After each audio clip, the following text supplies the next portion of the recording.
यदा यदा ग्लानिर्भवति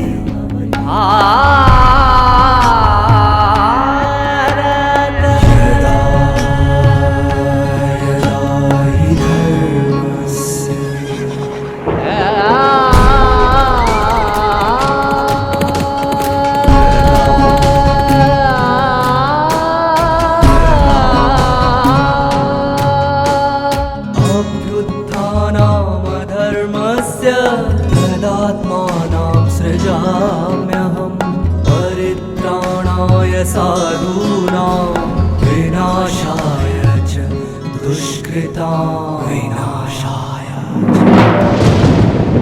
धर्म संस्थापनार्थाय संभवामि युगे युगे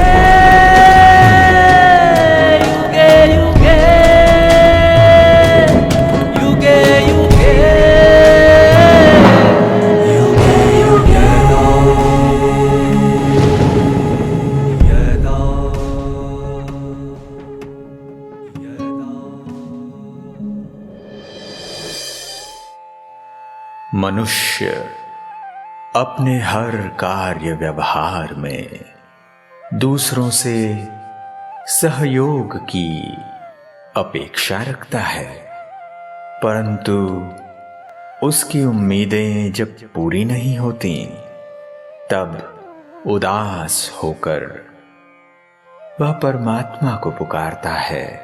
वास्तव में केवल परमात्मा ही एक ऐसा स्नेही और सहयोगी है जो सदा निस्वार्थ भाव से हम आत्माओं का साथ देता है और अपने रूहानी स्नेह से ज्ञान का बीज डालकर हमें सत्कर्म की राह सिखाकर जीवन को खुशनुमा बना देता है। ओम शांति। सर्व वेदों का सार, सर्व उपनिषदों का सार, सर्व मनुष्यात्माओं के लिए एक भाव दीपिका, सर्व समस्याओं का समाधान, अंतर की शक्ति को जागृत करने वाली, अंदरूनी ज्ञान को सशक्त बनाने वाली, आत्मविश्वास से भरपूर करने वाली प्रेरणादायी है श्रीमद् भगवद गीता का ज्ञान, जो मनुष्यात्मा को भटकन से छुड़ाता है, अनेक मतभेदों से मनभेदों से मुक्त कर मनुष्यात्माओं को अचलता की अनुभूति कराता है और वास्तविकता का दर्शन कराता है। ऐसे सच्चा ज्ञान, ऐसा सच्चा मार्गदर्शन स्वयं सत्यम शिवम सुंदरम परमात्मा ही तो कर सकते हैं। तो ऐसे परमात्मा के मार्गदर्शन से सारे मनुष्य अपने जीवन को धन्य धन्य बनाएं, इससे बड़ा भाग्य मनुष्य कुल कोटि के लिए और क्या हो सकता है। इसीलिए कहते हैं मनुष्याणाम सहस्रेषु कश्चित् यतते सिद्धये यततामापि सिद्धानाम कश्चिन् मां वेति तत्वतः। यथार्थ रूप से हजारों मनुष्यों में से कोई एक मनुष्य ही परमात्मा स्वरूप को पहचान सकता है, नहीं तो बहुत सारे वाद विवादों में, तर्क वितर्कों में, सिद्धांत भेदों में ही फंस कर रह जाते हैं। आखिर हमको परमात्मा से मिलना है ना, आखिर हम सबको परमात्मा के पास जाना है ना, आखिर हमारा उद्देश्य क्या है कि परमात्मा प्राप्ति से जीवन को शक्तिशाली और सुंदर बनाना है ना। तो क्यों हम इन सभी भेदों में फंसकर परमात्मा से अपने आप को दूर करते जा रहे हैं। तो चलिए सब मनभेदों, मतभेदों, सिद्धांत भेदों से ऊपर उठकर वास्तविकता के दृष्टिकोण से, परमात्मा दृष्टिकोण से गीता ज्ञान का पुनश्च स्मरण, मनन, चिंतन करेंगे। सुनते आए थे ये मानव सृष्टि एक कालचक्र है। एक बार मनुष्यात्मा इस पांचभूत के तत्वों से मुक्त होकर अपने अव्यक्त स्वरूप में स्थित होने के बाद भी पुनः जब ब्रह्मा का दिन हो जाता है तो मनुष्यात्मा को पुनः इस अव्यक्त भाव से व्यक्त भाव में आना पड़ता है और पुनः पुनः जन्म पुनर्जन्म लेते ही पुनः कालचक्र के अंत में ही आत्मा लौटती है।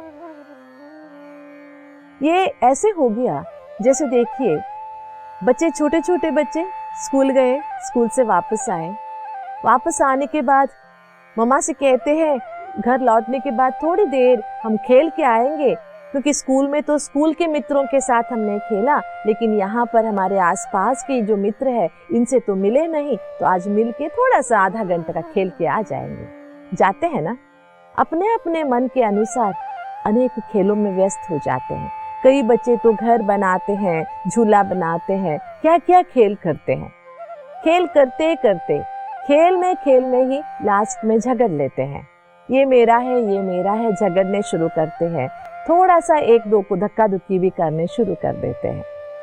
तब तक सूरज भी ढल जाता है, तो माताएं अपने अपने बच्चों को बुलाती है, देखती है झगड़ रहे हैं, तो माताएं पहुंच जाती है उनके पास, अपने अपने बच्चों को घर ले जाती है, ये समझाते हुए कोई बात नहीं, होमवर्क करना है, चलो घर चलेंगे। तो वहाँ की बात वहाँ ही छूट जाती है और बच्चे घर जाते हैं। घर पहुँचते ही माँ क्या करती है, बच्चों को नहा के, साफ सुथरा कपड़ा पहना के, दूध वगैरह पिला के होमवर्क के लिए बिठा देती है, बाद में खाना खिला के सुला देती है। बस एक दिन का चक्र खत्म हो गया। फिर दूसरा दिन शुरू हुआ, बच्चे तैयार हुए, स्कूल गए, फिर वापस लौटे, कल का जो खेल पाल में झगड़ा हुआ था सारा भूल गए, फिर से चले गए खेलने। यही होता है ना, हमारे आसपास हम ऐसे ही दृश्य देखते हुए बड़े हुए। बस दुनिया भी ऐसे ही है। एक बार सृष्टि के इस नाटक में आए, अनेक पाठ बजा बजा के थक गए, अंत में जब तमोगुण के वश बहुत दुखी हो गए तो परमात्मा को बुलाया। उसने मनुष्य आत्मा को फिर से शक्तिशाली बनाया, घर ले गया, वहां बहुत विश्रांति मिली, पुनः आत्मा रिचार्ज हो गई, पुनः इस सृष्टि नाटक में पुनः पाठ बजाने के लिए आ गई। ऐसे ही चलता रहता है। इसी भावों को और विस्तृत रूप से बताते हुए भगवान बहुत अच्छी बातें ये समझाते हैं। परस तस्मात्तु भावोन्यो अव्यक्तो अव्यक्ताः सनातनः यह सह सर्वेषु भूतेषु नश्यत्सु न विनश्यति। एक बात तो भगवान ने ये बता दिया कि ये 5 भूतों के अंदर जो अव्यक्त भाव था, जिसको आत्मा कहते हैं, वो अव्यक्त भाव इस शरीर से निकलकर पुनः अपने अव्यक्त परम धाम में चला गया। फिर जैसे ब्रह्मा का दिन हुआ, वो अव्यक्त भाव आके भूत या 5 भूतों का आधार लेकर यहाँ ही पुनर्जन्म में आता गया, ऐसे भगवान ने बताया। लेकिन अभी भगवान क्या बता रहे हैं, पराह तस्मात्तु भावोन्यो, अन्य अव्यक्त भाव भी एक है जो सनातन है। बहुत वंडरफुल एक्सप्लेनेशन है। जैसे 5 भूतों के या 5 तत्वों के शरीर में आकर पार्ट बजाने वाली एक अव्यक्त सत्ता है, वो अव्यक्त सत्ता अव्यक्त धाम में रहती है। जैसे ब्रह्मा का दिन शुरू होता है, वो अव्यक्त सत्ताएं, अलग अलग सत्ताएं अपने अपने अस्तित्व में अलग अलग रूप में इस धरा पर आ जाती है, ठीक है ना। लेकिन इस 5 भूतों के या 5 तत्वों के शरीर में आने वाली अव्यक्त सत्ता से अलग, इनके भावों से अलग अन्य भावों वाली एक सनातन परम सत्ता है जो अव्यक्त है। और वो अव्यक्त सत्ता यह स सर्वेषु भूतेषु नश्यत्सु न विनश्यति। ये 5 भूत जो दिखाई दे रहे हैं, 5 तत्व, इनके विनाश होने पर भी वो अव्यक्त शक्ति जो है उसका विनाश कभी नहीं होता। आत्मा भी विनाश को नहीं पाता है। जो कहा है, ब्रह्मा के रात होने पर अव्यक्त वस्तु अव्यक्त धाम में चले जाती है, अव्यक्त में लय हो जाती है। यहाँ लय नहीं होती है या लीन नहीं होती है, अव्यक्तता को पा लेता है आत्मा। लेकिन ये जो अव्यक्त शक्ति की बातें हो रही है, यहाँ जो परमात्मा बता रहे हैं, वो है परम शक्ति, सनातन शक्ति, जिसका कभी नाश नहीं होता। नश्यत्सु न विनश्यति, नाश करने पर भी उसका नाश नहीं होता। पहले वाले एपिसोड में हमने कुछ बातें याद की थी। एक है स्वरूप नाश, एक है देह नाश, एक है दुख नाश, ऐसी बातें है ना। आत्मा ने जो स्वरूप धारण किया था उसका नाश होता है, शरीर का, देह का नाश होता है। उसी तरह आत्मा के अंदर जो दुख है उसका भी नाश हो जाता है। लेकिन न परमात्मा को कोई शारीरिक स्वरूप है, पांच तत्वों से बना हुआ कोई स्वरूप नहीं है, ना देह है, ना दुख सुख का प्रभाव अभाव है। इसीलिए पांच भूतों का या पांच तत्वों का नाश होने पर भी परमात्मा शक्ति का, सनातन शक्ति का विनाश कभी नहीं होता है। कितनी अच्छी तरह से परमात्मा ने बताया। थोड़ा सा पहले वाले जो हमने सुना उसमें थोड़ा सा हमें गड़बड़ जरूर लगेगा कि अव्यक्त जाके अव्यक्त में मिल जाता है, लेकिन हमने देखा है अव्यक्त में जाके रहने से भी उसी में लीन तो कभी होता नहीं है, क्योंकि आत्मा का अपना संस्कार अगले जन्म में या अगले कल्प में यूं ही बरकरार रहता है, नाश तो कभी होता नहीं है। इसका स्पष्टीकरण करते हुए आत्मा का भी नाश नहीं होता, लेकिन आत्मा के अंदर का जो दुख है, आत्मा के अंदर का जो पाप है, आत्मा ने जो शरीर लिया है, उन सब चीजों का नाश होता है, लेकिन आत्मा का नहीं। लेकिन यहाँ जो पराशक्ति है, सनातन शक्ति है, उस अव्यक्त से बढ़कर जो ये अव्यक्त शक्ति है, इसके अंदर का कुछ भी नाश नहीं होता, क्योंकि इसके अंदर नाश होने वाली कोई भी परिस्थिति या शक्ति नहीं है। ना दुख है, ना रोग है, ना शोक है, न पाप है, ना पुण्य है। इसलिए आदि शंकराचार्य जी ने ये कह दिया, न पापम न पुण्यम शिवोहम शिवोहम। मतलब उन्होंने शिव स्वरूप को ऐसा अनुभव किया, शिव वो स्वरूप है जिसमें न पाप है, न पुण्य है। जब शिव के समान अपने आप को अनुभव करने लगे तो शायद उनको लगा कि मेरे अंदर भी अब न पाप रहा है, न पुण्य रहा है, तो मैं भी शिव बन गया। लेकिन कितना भी हम कहे मैं बहुत श्रेष्ठ बन गया हूँ, लेकिन अपना बाप हम कभी नहीं बन सकते। बाप तो बाप ही है, रचयिता तो रचयिता ही है ना। इसी को स्पष्ट करते हुए आगे के श्लोक में परमात्मा बहुत सुंदर बातें ये बताते हैं। अव्यक्तोक्षर इत्युक्तस्तमाहुः परमां गतिं यं प्राप्य न निवर्तन्ते तद्धाम परमं मम।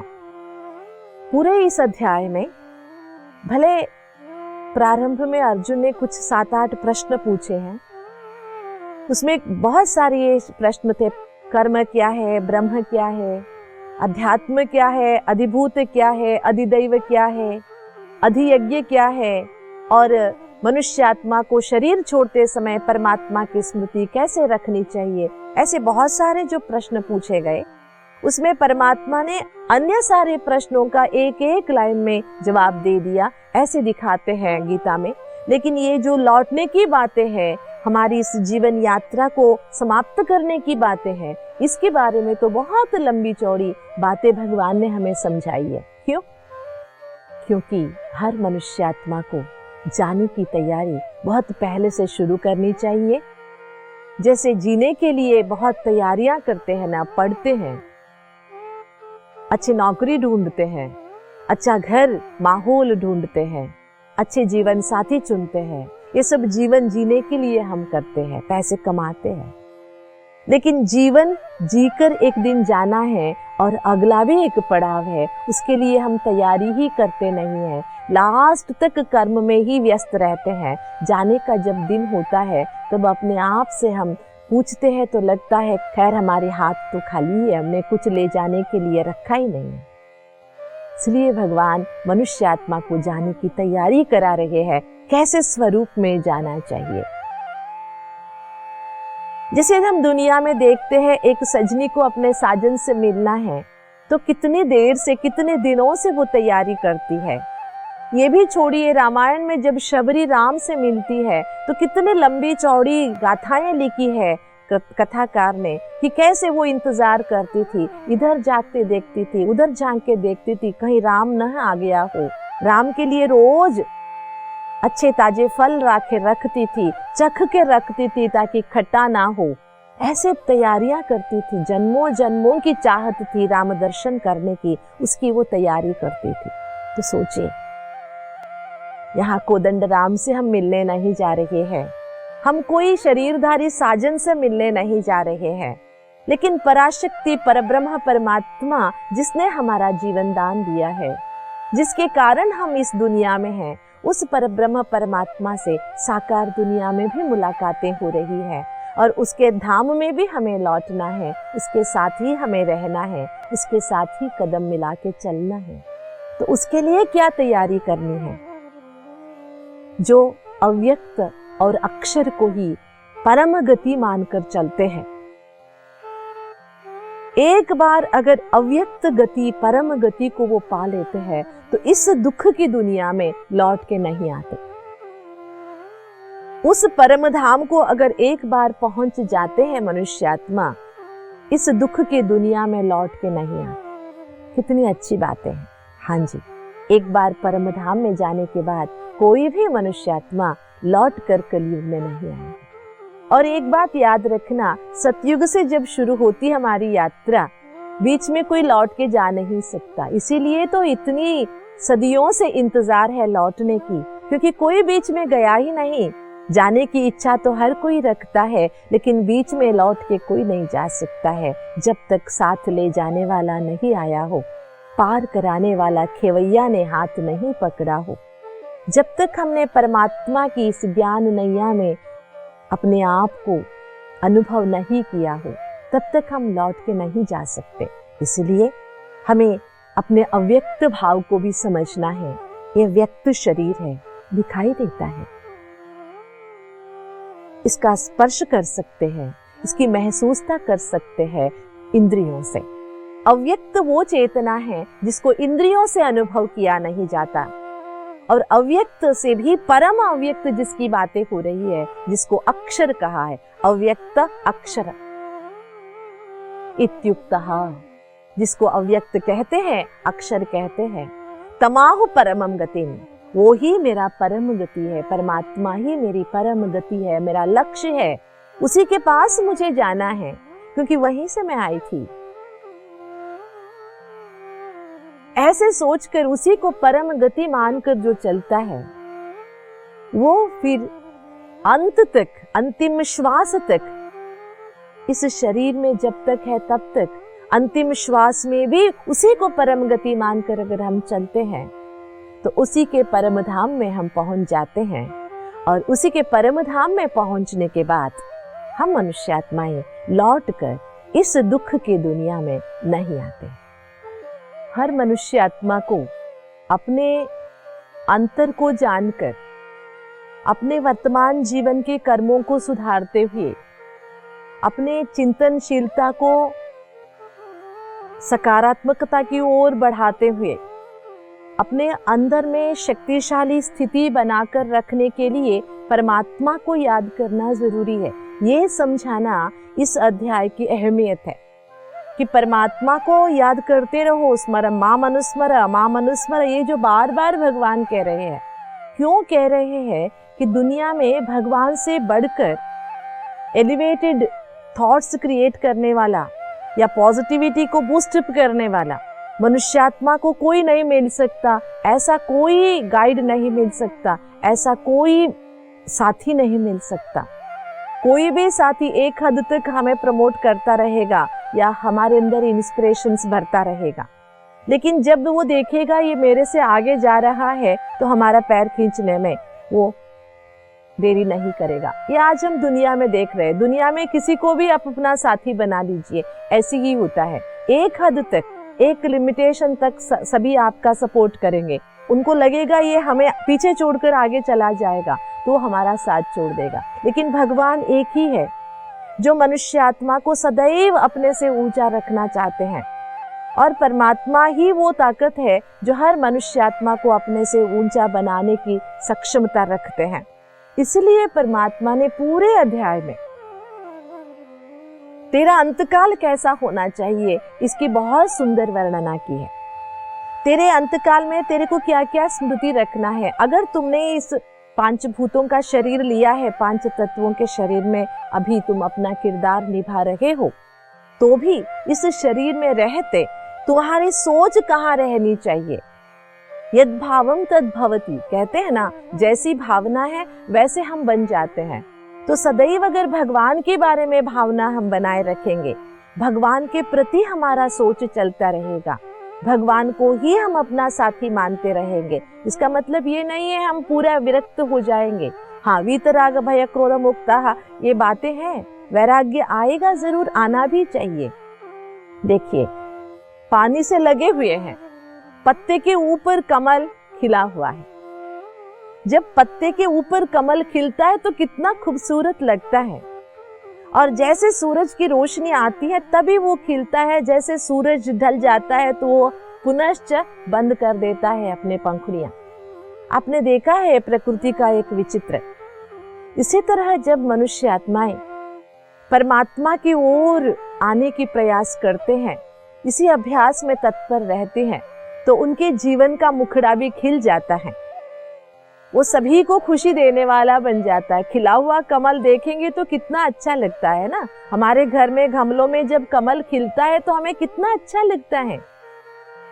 तो अगर हमारे जीवन के काल में भी हम परमात्मा की ओर अपना चेहरा रखेंगे, अर्थात सोच रखेंगे, हमारी भावनाएं रखेंगे, तो हमारे जीवन कमल भी खिला खिला सा रहेगा, जिसे देखकर और भी प्रभावित होंगे और भी परमात्मा की ओर आकर्षित होते हुए आएंगे। उसका पुण्य भी हमें मिलेगा। तो देखिए, परमात्मा ने जो अंतकाल की तैयारी हमें बताई है, इस तैयारी में जैसे कि एक विद्यार्थी स्कूल में एडमिशन लेते ही तैयारियां शुरू कर देता है, अच्छी तरह से पढ़ लेता है, हर छोटी बड़ी टेस्ट को पार करते जाता है, हर घड़ी एनुअल एग्जाम को याद रखता है, अच्छी तरह पढ़ाई कर लेता है। उसका लक्ष्य रहता है मुझे एनुअल एग्जाम में, वार्षिक परीक्षा में अच्छे मार्क्स लेने हैं, इसलिए हर पाठ हो या कोई भी वर्क हो अच्छी तरह से करता है, तभी तो वो लास्ट में अच्छे मार्क्स कमा सकता है।